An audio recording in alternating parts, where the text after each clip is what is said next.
Chères citoyennes et citoyens de la communauté du Vieux-Gatineau, bienvenue dans la balado-diffusion du Vieux-Gatineau. Ce balado, comme les suivants, fait partie d'un projet citoyen qui découle de la démarche de la revitalisation urbaine intégrée du Vieux-Gatineau, que l'on appelle aussi RUVG. Cette démarche vise l'amélioration des conditions de vie des citoyennes et citoyens en agissant à la fois sur l'économie, l'aménagement du territoire et le social dans une perspective de développement durable, donc qui va durer dans le temps pour les prochaines générations. Toute la communauté travaille main dans la main pour réaliser les objectifs du plan d'action de la communauté ainsi que les diverses initiatives citoyennes. On peut y participer de diverses façons, en restant informé de ce qui se passe dans le Vieux-Gatineau, en participant aux différentes rencontres, activités ou projets dans la communauté.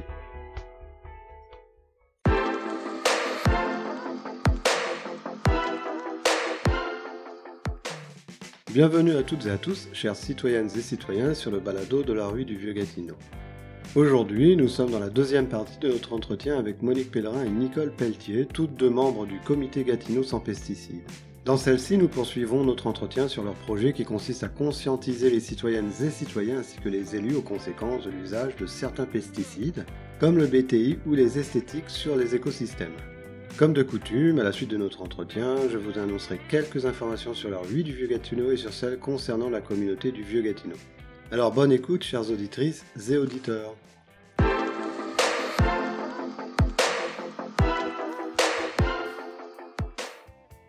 Est-ce que vous pouvez nous en dire un tout petit peu plus sur la sensibilisation ? Sur l'usage des pesticides, en fait, entre autres sur ce, bon, c'est vrai qu'on a abordé les pesticides esthétiques.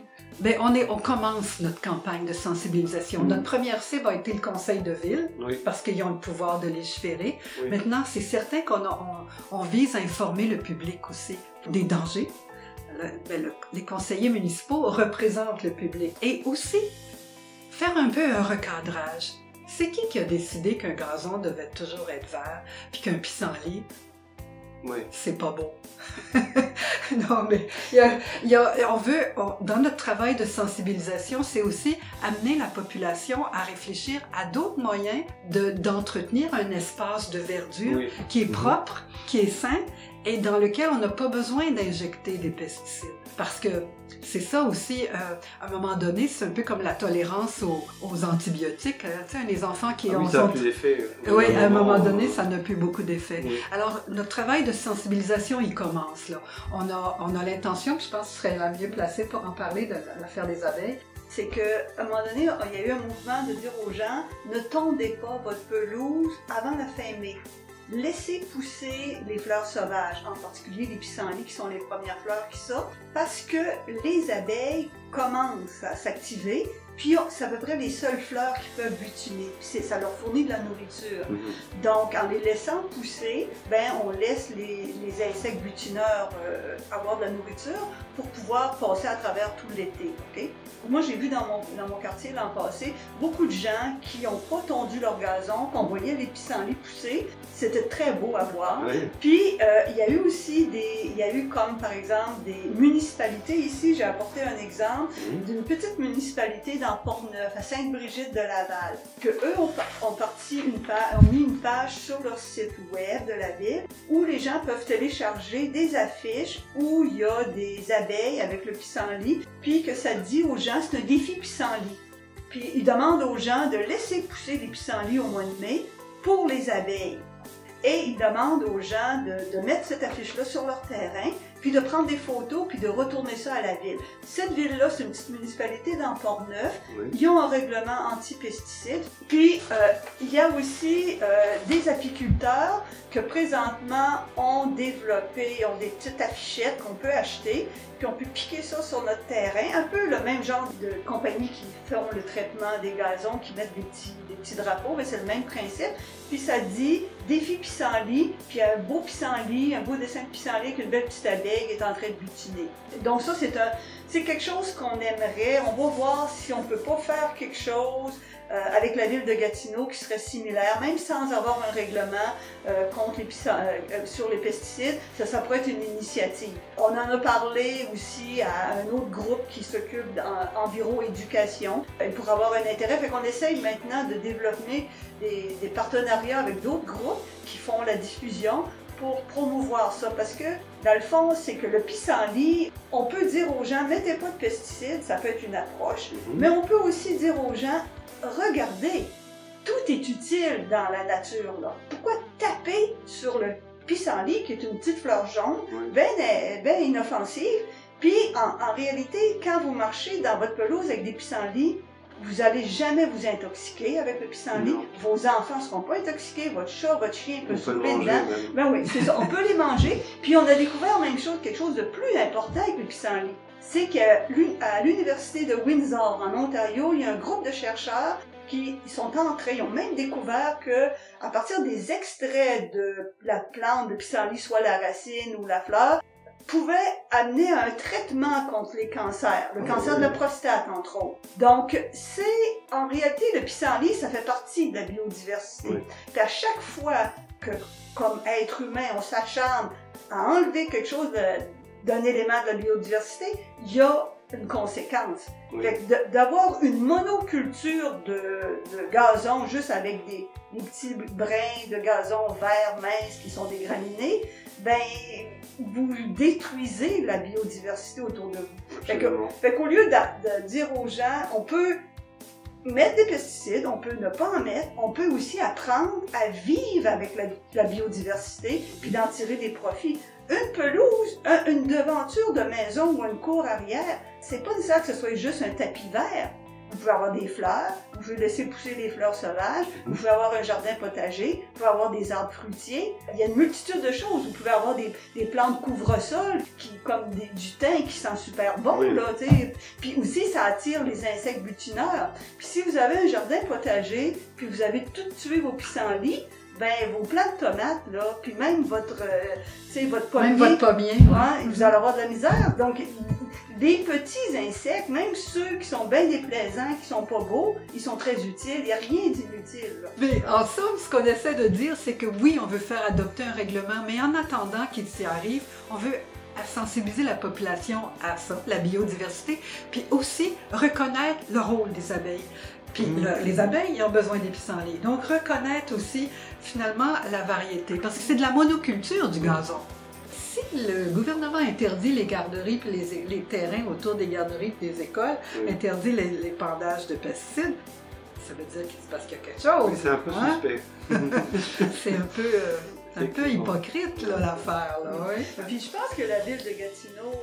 je pense pas que je me trompe, mais dans les terrains publics, ils n'épandent pas de pesticides. Je ne pense pas qu'il y ait. J'ai jamais vu de petits drapeaux dans les parcs. Donc, ça veut dire que les parcs publics, les endroits... Présentement, c'est juste dans les domaines privés et les terrains de golf. Oui, les terrains de golf, oui. Il y a un beau massacrage, là. Il y a pas mal de pesticides étendus là-dedans. Alors, quand on parle dans notre revendication, accompagner les agriculteurs sur une période de 5 ans, on comprend qu'eux autres, ils se sont fait dire que c'est comme ça que tu vas avoir ta productivité et ton maïs, il poussera. Il n'y aura pas à combattre contre plein d'autres plantes nues. Mais il y a moyen. Puis à la Semaine verte, il y a fait plusieurs reportages qu'il y a sur comment se retirer tranquillement des pesticides puis introduire d'autres plantes de couverture pour aider les agriculteurs.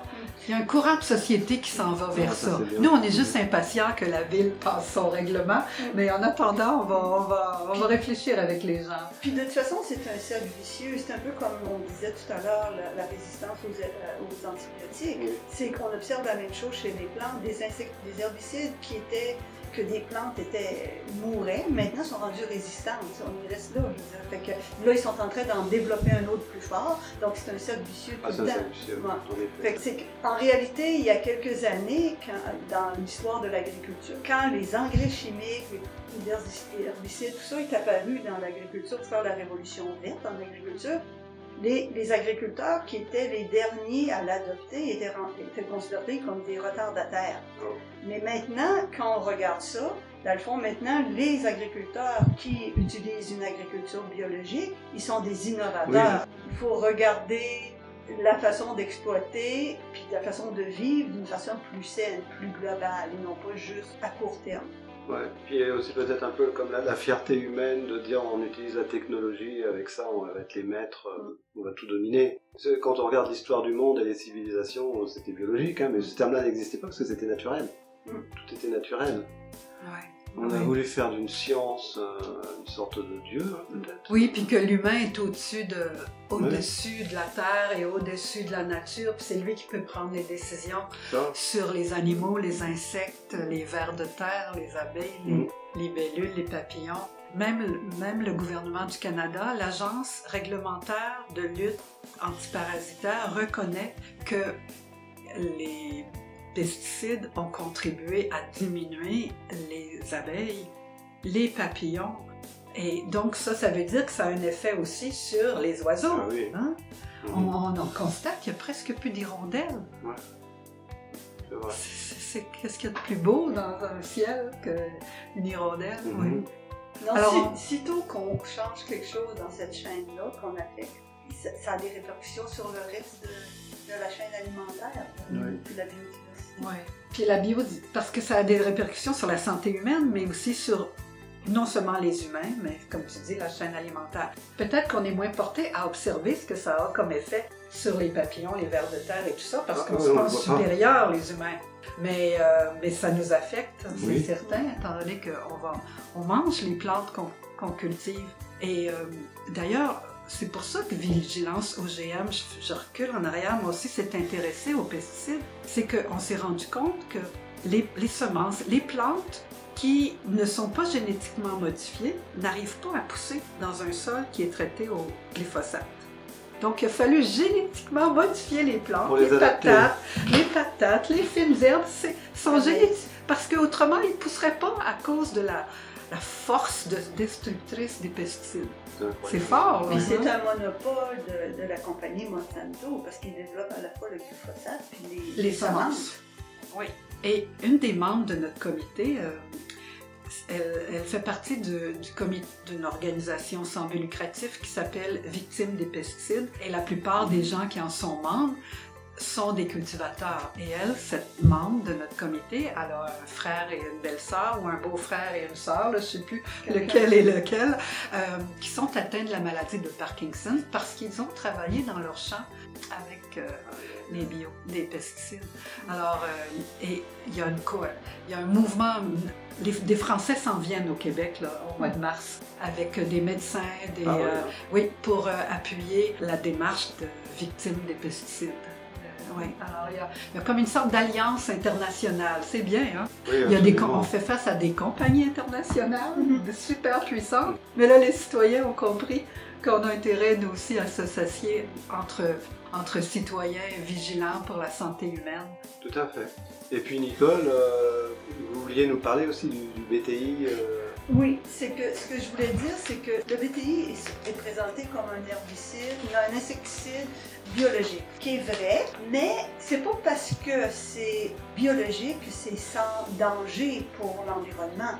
Dans ce cas-là, ça tue des larves d'insectes, des insectes piqueurs comme les maringouins et les mouches noires, mais ça a aussi un effet sur d'autres insectes qui nous achalent pas. Là, et qui vont être tués aussi. Ouais, oui, puis comme les libellules qui ne piquent pas personne, puis aussi les larves qui sont contaminées avec le BTI, les grenouilles les mangent, les poissons les mangent, puis l'élément qui est dans le BTI, il y a aussi d'autres ingrédients qui sont pas très connus, donc on ne sait pas c'est quoi les effets. Puis c'est une compagnie allemande qui a été derrière la fabrication du BTI, comme d'origine européenne. Moi, j'ai vécu quelques années en Europe aussi, puis je veux dire, c'est sûr que la majorité des maisons en Europe n'ont pas de moustiquaires à leur fenêtre. Ah oui, non. Vrai, hein? Oui, c'est sûr, oui. Bon, c'est sûr que là, les insectes, ils rentrent puis ils piquent. Donc, en Allemagne, ils en ont tellement mis de BTI que tous les insectes sont disparus, mais peut-être qu'ils auraient pu mettre des moustiquaires dans les fenêtres pour avoir le même résultat. En tout cas. Mais ce qui veut dire, c'est qu'ici, il y a une compagnie au Québec qui est située dans la région de Trois-Rivières qui a un monopole de l'épandage du BTI. La ville de Gatineau, ça fait plusieurs années qu'ils renouvellent leur contrat. Il y a des villes au Québec qui refusent et il y a des municipalités comme à Saint-André de Kamouraska, c'est ça, dans le bas du fleuve, qu'eux ont refusé l'épandage de BTI, puis ont trouvé des solutions alternatives, comme des pièges à moustiques. Aussi, les gens ont aménagé leur cours en mettant des plantes qui repoussaient les insectes. Donc, oui, c'est plate d'avoir des insectes, de te faire piquer, mais il y a des façons de vivre avec aussi. Ouais. Puis c'est qu'il y a trop encore d'incertitudes au niveau du BTI, des conséquences, pas parce que c'est biologique, que ça se présente comme biologique, que ça n'a pas d'effet dans le reste de l'environnement. Parce que si on diminue notre population d'insectes au point où on n'en a plus, il y a d'autres, il y a les oiseaux, les chauves-souris, les grenouilles, qu'à un moment donné se retrouvent avec, qui n'ont plus de nourriture, puis la population décline aussi. Donc, c'est pas sans effet d'utiliser un pesticide ou quelque chose qui est biologique. Il y a un prix à tout ça, qui n'est pas juste monétaire, là, au point de vue environnemental. Mais ce qu'on dit ici, c'est que 80% de la recette du BTI, c'est des additifs dont on ne connaît pas la composante. Il y a juste le 20% qui est le Bacillus thuringiensis, en tout cas c'est un nom latin. C'est ça ma question. Qu'est-ce que le BTI? OK, c'est un bacilli. On le dit bien ici. Il a été découvert en Israël. Donc, c'est un bacilli comme d'autres maladies, là. Il a été découvert, puis l'Allemand qui a mis au point la recette. Je ne sais pas comment ça a pris de temps avant qu'il mette sa recette au point, mais c'est un bacilli. Et on s'est rendu compte qu'il était capable d'attirer, dans lequel on met des cristaux. Puis, quand l'insecte mange la larve, les cristaux vont tous se décomposer dans son système. Puis d'autres insectes qui vont essayer d'y goûter aussi vont avoir des conséquences. Ce qu'on sait chez les maringouins puis les mouches noires, c'est ça qu'on connaît ici au Québec. Hein, au mois de juin, là, entre 7 et 9, là, on se fait piquer tout le monde. Du front jusqu'aux orteils. Mais c'est seulement les femelles qui piquent. Oui. Alors, c'est pas les mâles, mais le Bacillus thuringiensis, vous allez avoir le nom complet en latin ici, là, ben lui, il tue toutes, les mâles aussi. Et c'est pour ça, les pièges qu'ils ont mis au point à Saint-André de Kamouraska, ben c'est des leurres avec une sorte de phéromone, là, de parfum, c'est pas le bon mot, mais d'un gaz qui est une hormone qui attire les maringouins. Et ils attirent juste les femelles parce qu'elles ont besoin, elles doivent se gorger de notre sang humain pour faire leur bébé. Mais ce qui fait que c'est ça, alors, les pièges n'attirent que les femelles, n'attirent pas les mâles qui de toute façon sont pas piqueurs et qui servent de nourriture aux hirondelles, aux martinets, aux chauves-souris, à un paquet d'affaires. C'est ciblé. Il peut réduire ce qu'on dit ici, 90% des mouches noires moustiques, mais il détruit aussi ce qu'on appelle, moi j'ai appris l'existence de ça, des chironomes. Alors c'est une sorte de larve qui est utile dans la chaîne alimentaire, dans les étangs, dans les marécages, dans les plans d'eau. Alors, puis ici dans la ville, on a 7 secteurs de la ville de Gatineau qui sont arrosés au BTI. Dans le quartier. Ici, moi j'habite dans un quartier arrosé aussi. Alors, le district 11, 12, 13, 14, 15, 16, 17. Ici, le secteur vous êtes dans le secteur du lac Beauchamp, numéro 15. Alors, on est dans la liste. Donc là, il y a l'arrosage. Alors, c'est tout l'Est sauf Buckingham. Je ne sais pas pourquoi. Ils se sont défendus là-bas, les gens, mais Buckingham n'est pas arrosé. Elmer Hall, c'est pas arrosé. Ça commence dans le secteur Pointe-Gatineau, district 11. Alors ça, la façon dont ça fonctionne, c'est que la ville vient soit étendre, arroser ou étendre là, des petits, je sais pas trop, ça ressemble à des petits copeaux, là. Ça ressemble à, comment on appelle ça, là, quand la litière à chat, là. Ça ressemble à ça, un peu comme texture, là. Alors, il arrose ça dans les plans d'eau, dans le secteur ici, dans le quartier ici. Puis, dans le compte de taxes, moi, là, dans mon compte de taxes municipales, j'ai un supplément, là, un avenant pour ça. Même si je suis contre, je paye pas. Ah oui. On nous a pas demandé. Non, on m'a pas demandé. Il semblerait qu'on peut demander d'exclure, mais j'ai jamais vu personne venir dans mon secteur, mais les gens qui ne voudraient pas être arrosés, il semblerait qu'il est possible d'indiquer à la ville, je veux pas que chez moi et autour de chez moi. Mais ça, je sais pas quel contrôle. Est-ce qu'ils arrosent directement chez vous dans vos jardins? Non, mais là, ils sont jamais venus dans mais je veux dire, dans la population, par exemple, au lac Beauchamp, l'arrosage se fait... Oh oui, ça fait là, au parc du lac Beauchamp. Et il y a une zone dans Gatineau où on a... Voyez-vous comment, quand on parlait des fois de le côté contradictoire, l'abbé McLaren dans le secteur Masson-Angers, qui est un beau secteur où il y a une sorte de grenouille rare, là, la rainette faux-grillon. Bien là, parce que ce secteur-là aussi, puis il y a un autre secteur dans Pointe-Gatineau aussi, mais à la baie McLaren, c'est considéré comme réserve faunique. Ils n'ont pas le droit d'arroser le BTI. Voyez-vous, on dit que c'est pas dangereux, mais là où on veut respecter les poissons, les grenouilles, toutes les sortes de grenouilles qui existent, alors ils n'ont pas le droit. La ville n'a pas le droit d'aller donner un contrat, le contrat qu'ils donnent à la compagnie GDG, là. C'est une grosse compagnie à Trois-Rivières. De mémoire, là, c'est 120 000 $ que ça coûte. Comme moi, sur mon compte de taxes municipales, c'est 12 $ et je viens de recevoir mon compte de taxes, 12,80 $ pour ma part de BTI. Ouais, c'est ça qui fait dommage d'être comme forcé de participer à quelque chose. Ouais. C'est pour ça que c'est important, comme citoyen, de demander des comptes à notre conseiller ou conseillère municipale. Si on se retrouve dans un quartier où c'est arrosé, puis on ne l'a pas demandé, puis on peut demander, il faut faire des pressions, peut-être que ça n'arrivera pas le même matin, mais si jamais on ne se plaint pas, la situation va continuer. Ce sont d'autres qui vont... Oui, bien, je suis contente d'introduire ce sujet-là parce que ça fait partie de notre plan d'action aussi, non seulement informer les citoyens des méfaits, mais aussi inviter les citoyens à faire pression sur leurs élus pour qu'eux autres, rendus à la réunion du conseil de ville, disent « Hey, moi j'ai reçu beaucoup de plaintes là. » Parce qu'ils vont bouger si les citoyens leur poussent dans le dos. C'est la voix des citoyens, c'est le porte-parole. Oui, c'est ça finalement. Alors, ça fait partie de nos actions qu'on veut entreprendre, inviter les gens à lancer l'alerte auprès de leur conseiller municipal, dire « Savez-vous là, comment le BTI peut être dangereux pour la chaîne alimentaire dans les étangs? C'est sûr que personne n'aime se faire piquer. C'est sûr. Mais il y a moyen, tu sais, les gens qui laissent traîner des seaux dehors avec de l'eau, c'est des nids de ponte. À Saint-André de Kamouraska, là, non seulement ils ont les pièges, mais ils ont toutes sortes d'autres pratiques alternatives. Plein de cabanes d'hirondelles. Plus il y a d'hirondelles, plus ils mangent les insectes piquants. Parce qu'ils ont eux aussi des prédateurs. Hein. Exactement, c'est ça. Et ils ont ça, et ils ont appris aux citoyens à reconnaître les nids de ponte. De ponte des maringouins puis de mouches noires. Dans quoi ça se reproduit, là? Ça leur prend quoi, là, pour fabriquer des bébés, là? Alors, les gens, ils ont distribué des dépliants, puis ils sensibilisent les gens à se prémunir aussi pour pas laisser les insectes se multiplier. Puis il y a des régions au Québec où, effectivement, il y a un peu moins de... On disait que dans les cantons de l'Est, il y a plus des arbres feuillus, il y a moins de conifères, que nous, ici, on a une forêt plus mixte. Il semblerait qu'il y a moins de maringouins là-bas, puis de mouches noires. Mais j'ai jamais vécu dans le canton de l'Est, là, je le sais pas. Ouais. Mais il y a des régions où il y en a plus, par exemple. Ouais. Ben, les régions humides, j'imagine, déjà, ou les régions qui ont beaucoup d'eau Ben, comme la région de la Côte-Nord. C'est de la forêt. Puis la Abitibi, c'est des mouches qui t'arrachent la peau. Mais...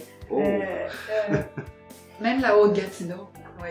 Alors, il suffit qu'il y ait des plans d'eau, des tourbières, tout ça attire les insectes, puis du sapinage, tout ce qui est conifère. Mais même toi qui vis en Gaspésie, moi je pensais jamais qu'il y en aurait. Je suis allée aux îles de la Madeleine, il y avait assez de maringouins là, j'en revenais pas. Moi je pensais que sur le bord de la mer, il n'y avait pas de maringouins. Ben, c'est vraiment une courte période. Nous, c'est seulement en juin. Rendu en juillet, on n'a plus de maringouins. Ah, moi, plus au bord de l'eau. Je suis allée au mois d'août, on s'est fait piquer bien rond. Mais aussi, c'est à cause du réchauffement climatique. Oui. Je veux dire, il y a des espèces qu'on ne voyait pas en Gaspésie puis que maintenant elle est là. Comme des oies blanches. Quand j'étais jeune, on n'avait pas de migration de oies blanches qui viennent, mais maintenant, à chaque automne, on a plein d'oies blanches qui arrivent sur les plages, alors qu'on n'avait pas des outardes non plus. Puis j'ai même vu l'été passé des pigardes à tête blanche, chose qu'on n'a jamais vue avant. Mais ça, cette pigarde à tête blanche, c'est un exemple très intéressant, parce qu'il y a quelques années, les gens utilisaient le DDT. C'est un insecticide qui était très toxique. Puis, il y a un oiseau qui était très affecté par ça, c'était les faucons, comme les pigardes à tête blanche. Puis, c'est devenu une espèce en péril, vraiment en danger.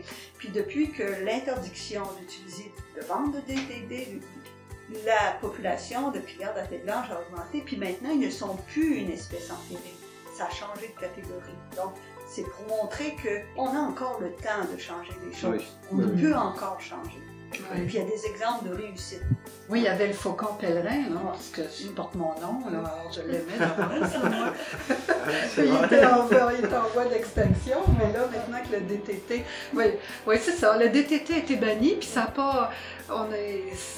Ça a juste contribué à faire du bienfait pour les oiseaux. Oui. Donc, ça va être la même chose pour les pesticides, on l'espère. Oui. Puis même, là, tu parles du réchauffement climatique pendant qu'on en parle. Est-ce que le maïs pousse sans gaspiller? Oui, c'est qu'ils ont fait des nouvelles variétés, quelque chose qu'il n'y avait pas aussi avant. Parce qu'avant, ça arrêtait à Neuville, juste avant Québec. Je connaissais une fermière qui habitait là, elle disait, nous autres, on est la dernière ligne pour le maïs. Plus loin, ça ne pousse pas. Il faisait trop froid. La saison de culture n'était pas assez longue. Le maïs, c'est quoi? C'est 90 jours? Moi, ça dépend des variétés. Mais maintenant, il y a des nouvelles variétés qui sont plus nordiques. Mais oui, c'est un exemple. Mais en tous les cas, donc, c'était des belles explications. C'est encourageant aussi de voir l'implication citoyenne par rapport à ça, parce que c'est l'avenir aussi de l'humanité qui se joue. Vous le savez, vous êtes dans un organisme communautaire. Moi, j'ai toujours travaillé dans un organisme communautaire, puis je sais que c'est le ciment de la société, les organismes communautaires. C'est vrai? C'est le lien social. Le lien, l'action, l'engagement, la mobilisation, la conscientisation, ça passe par les citoyens. Absolument. En tous les cas, sur ces belles paroles, donc on vous remercie beaucoup d'avoir accepté d'avoir travaillé ensemble là-dessus sur cette balado-diffusion. On est bien content de vous avoir reçus. En tout cas, ça nous a fait vraiment plaisir. C'était bien plaisant.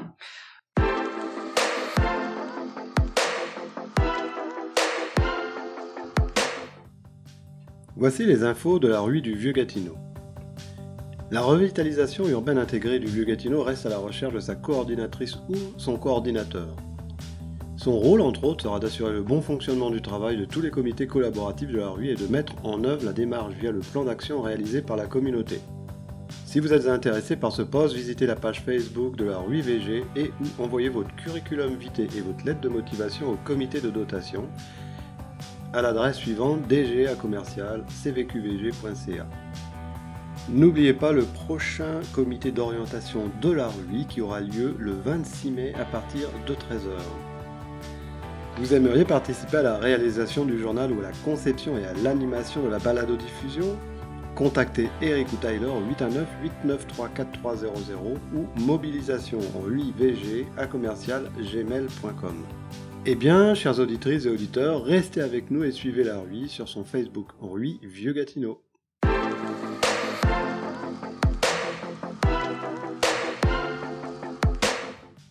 Voici maintenant les informations du Vieux-Gatineau.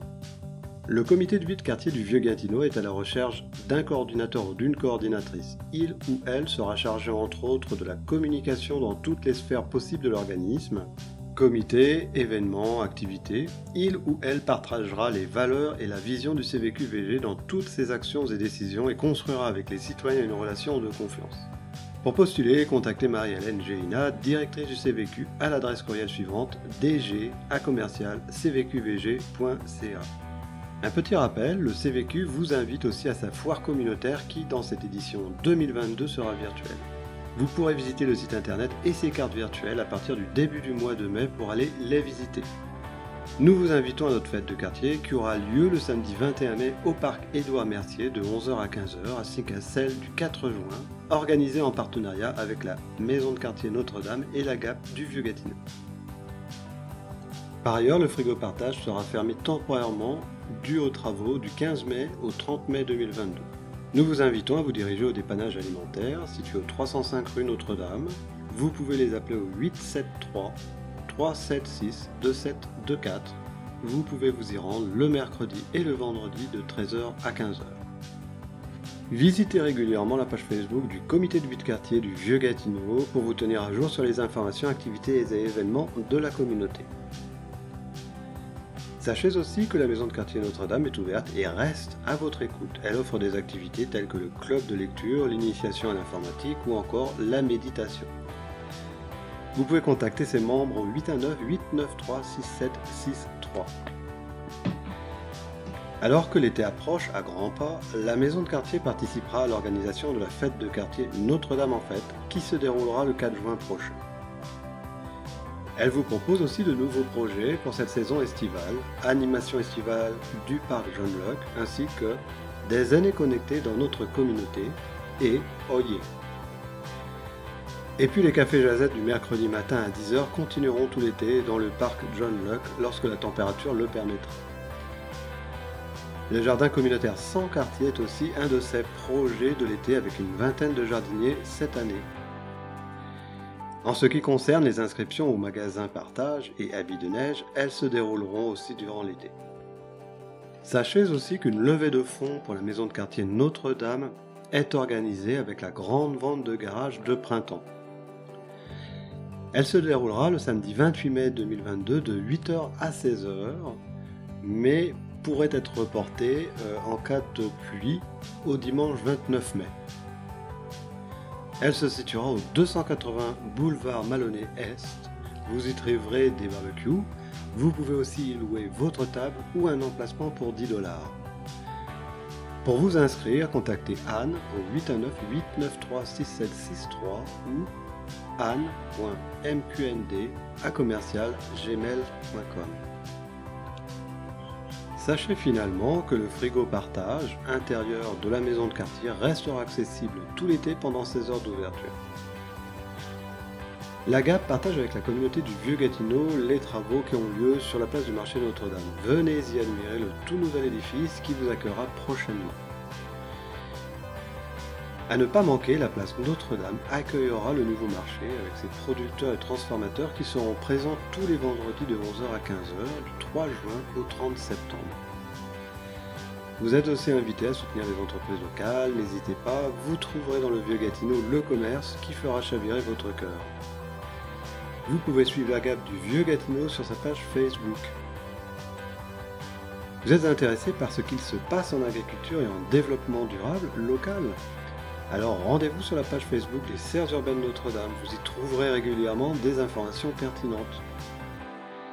Et c'est maintenant que s'organise l'ouverture des inscriptions pour venir jardiner dans le jardin urbain du Vieux-Gatineau. Si vous êtes intéressé, contactez les Serres urbaines Notre-Dame, Hugues Laforge, responsable du jardin urbain au 819-318-1643. Vous pouvez contacter la Soupière de l'Amitié du lundi au vendredi de 9h30 à 16h. Pour joindre l'organisme, 819-663-6777. Pour vous y rendre, 149 boulevard Maloney Ouest à Gatineau. Elle est aussi là pour vous offrir un bon repas du lundi au vendredi entre 11h30 et 12h45. La Soupière de l'Amitié a aussi installé un frigo partage à l'extérieur de son site. Vous pouvez y prendre de la nourriture mais aussi en déposer. Alors n'hésitez pas à vous y rendre. Pour rappel, au sein de l'organisme, un intervenant mobile en soutien au logement, NIC, est joignable pour un accompagnement pour votre recherche de logement, un accompagnement pour la vie en logement, un accompagnement pour la défense de vos droits en tant que locataire ou au tribunal, administratif du logement, anciennement la régie du logement, un soutien psychosocial ou en situation de crise ou toute autre chose en lien avec le logement, contactez-le par téléphone au 819-930-9342 ou par courriel à interventionmobile@lasoupièredelamitié.com. Vous pouvez soutenir l'organisme et ses actions en y participant par le biais d'un don. Pour ce faire, rendez-vous sur le site lasoupièredelamitié.com/don. Pour davantage d'informations, vous pouvez vous rendre sur le site internet de l'organisme, lasoupièredelamitié.com, ou appeler au 819-663-6777. Le Bureau régional d'action SIDA de l'Outaouais, BRA, a maintenant étendu ses horaires. Les vendredis, ils vont de 9h à midi et de 17h à minuit. Les samedis et dimanches, de 17h à minuit. L'organisme propose ainsi un site d'analyse de substances avec spectromètre, colorimétrie et bandelet de détection de fentanyl et de benzodiazépine. Vous pouvez vous rendre au BRA avant de sortir au bar ou encore avant une soirée entre amis. Pour plus d'informations, contactez Alexandre, sexologue et coordonnateur en consommation sécuritaire au 819 776 2727. Mon Chez Nous, logement social avec soutien communautaire, vient de réaliser une capsule vidéo intitulée « Je t'ouvre la porte de mon Chez Nous ». Vous y trouverez des témoignages des personnes hébergées, des locataires, intervenants et bénévoles de l'organisme Mon Chez Nous. Pour la visionner, rendez-vous sur la page Facebook de Mon Chez Nous ou allez sur YouTube et, dans l'outil de recherche, entrez la phrase « Je t'ouvre la porte de Mon Chez Nous ». Le Centre d'action bénévole de Gatineau est un organisme dont le rôle est, selon ses termes, de développer et de promouvoir l'action bénévole et communautaire dans les différents secteurs de l'activité humaine, afin de répondre aux besoins exprimés par la collectivité. Si vous recherchez les services offerts au sein du milieu communautaire, alors rendez-vous sur le site internet de l'organisme et vous y trouverez le répertoire des organismes de l'Outaouais. Et finalement, soutenez vos commerçants, achetez local.